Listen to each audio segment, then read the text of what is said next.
Look at that. Better legs than Ginny Buckley. And not even as hairy.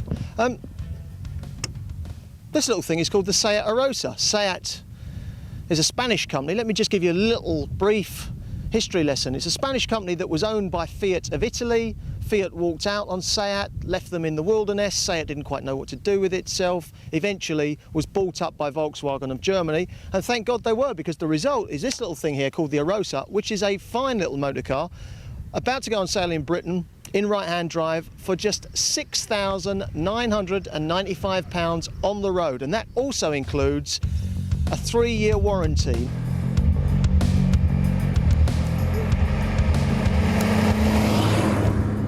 Well, this is quite a revelation. Here we are chugging along in our little 1-litre Seat Arosa, which is how they say it here. All you need to speak Spanish is a speech impediment.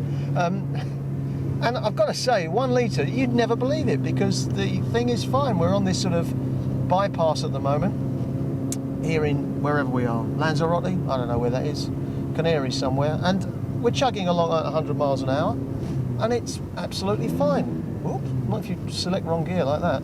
But really, it's very refined.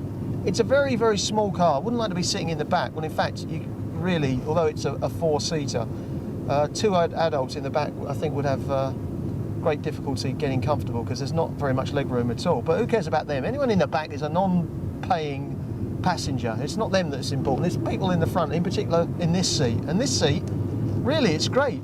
I mean, I've got plenty of room. There's plenty more room for me to stretch my legs if I wanted to. This would accommodate a driver of over 6 foot, no problem. At the wheel, well, you'd never believe you are in a micro car, which is effectively what this is.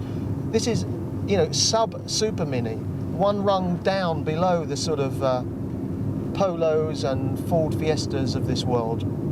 But it goes, and it's got a airbag on this one. In fact, it's got a passenger side airbag as well. We've got air conditioning in this particular version. Obviously, you have to pay more for all this stuff, but the radio comes as standard, power-assisted steering comes as standard.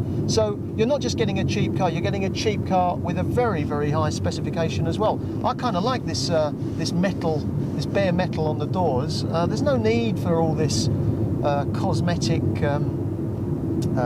cushioning and furnishing on cars. Let's get back to bare metal, back to basics. And it really is oozing quality, this car. You feel like you're in a Volkswagen, and that's because you are in a Volkswagen. This is effectively a Volkswagen with a Seat badge. This is effectively the car that will come in beneath the Volkswagen Polo.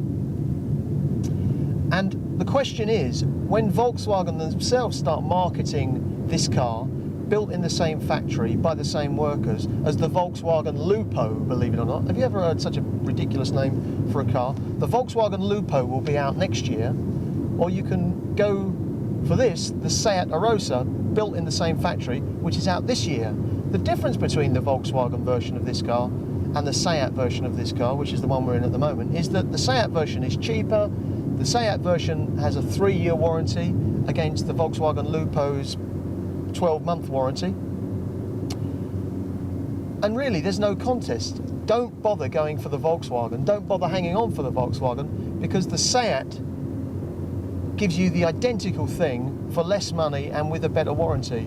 This is really rewriting the rule book. What it means is that for 7 grand, for less than 7 grand, you can be driving a car that is quiet, refined, sophisticated, legendary build quality, safe, well equipped, got every possible feature you'd need. I mean, we've even got a rev counter here on a car that's under £7,000. This is the smart money. You know, the smart money goes on a car like this. Forget about spending a fortune. Spend less than 7 grand, pick up a car like this, you get a hell of a lot for your money. And what's more, there's not a great profit for car manufacturers in building cars like this. They don't really like us buying cars like this, because they really don't make too much money out of them. You're getting a car at pretty damn close to sort of cost price, and that's great news for us, the punters.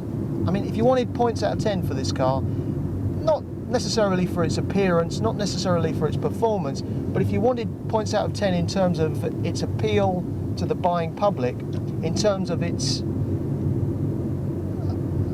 suitability for the market in 1997, I'd give it 9.5 out of 10. This has got to be the buy of the year. And really, it's no exaggeration to say that if you're in the market for a car in this sort of league, in this sort of price league, at this sort of size, this is undoubtedly the best car in the world for the money, period.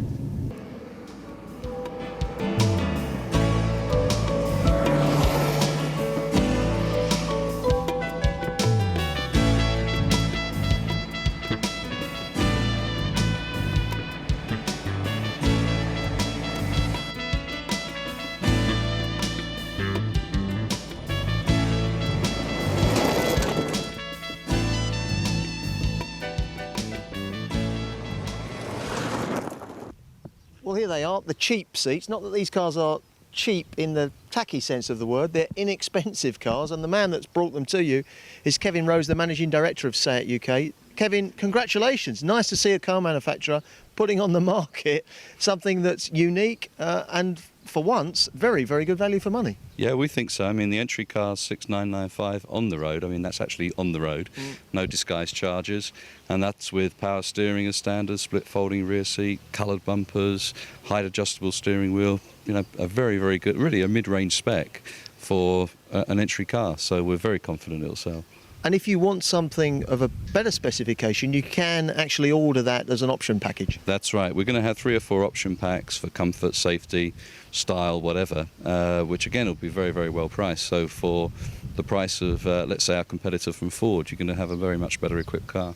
And when we talk about higher spec, we're talking about things like air conditioning, for example, which traditionally you only see on luxury cars. That's right. Air conditioning. ABS in some of the packs as well. Twin airbags as well? Twin airbags, yeah. I mean, unusually what we're doing is bringing those kind of options to a class, as you say, which hasn't had them before. What else is happening on the Seat front? What other future products can we look forward to? Well, really, you can look forward to 3 or 4 years of incredible product change, product development. Next year we have a replacement for the Toledo range. Later this year we have an estate version of the Cordoba coming onto the market. Not long after that we start to look at the Ibiza again, so it's a constant regeneration of the range. Now, given that all these cars are from the Volkswagen family, or the platforms are from the Volkswagen family, does that mean the new Toledo will look pretty much the same as the Passat? No, the Toledo replacement will be from the same platform that's given us the Audi A3, the Skoda Octavia, and will give us the new Golf. And I think if you look at those 3 cars, they are very different cars, albeit from the same basic engineering platform. And you'll see the same with the Toledo replacement as well.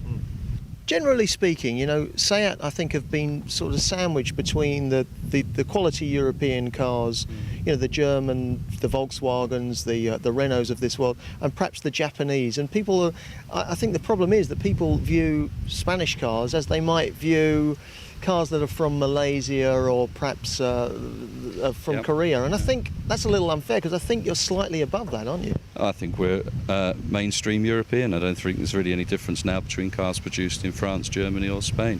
And people in the UK buy a lot of Spanish-built cars. They may not realise, but every Opel Corsa or Vauxhall Corsa is built in Spain, Fiesta and so on. And I think all of those manufacturers will say they've got well-engineered cars, so not a problem. And in the future, with this model, we're going to be seeing, very soon after launch, we're going to be seeing larger petrol engines, 1.4s for example. We'll be seeing a turbo diesel as well? We'll be seeing the SDI engine to begin with, the direct injection engine. Whether we get the turbo diesel engine or not is still to be decided. But you can be sure it won't just be a 1 litre and 1.4 petrol.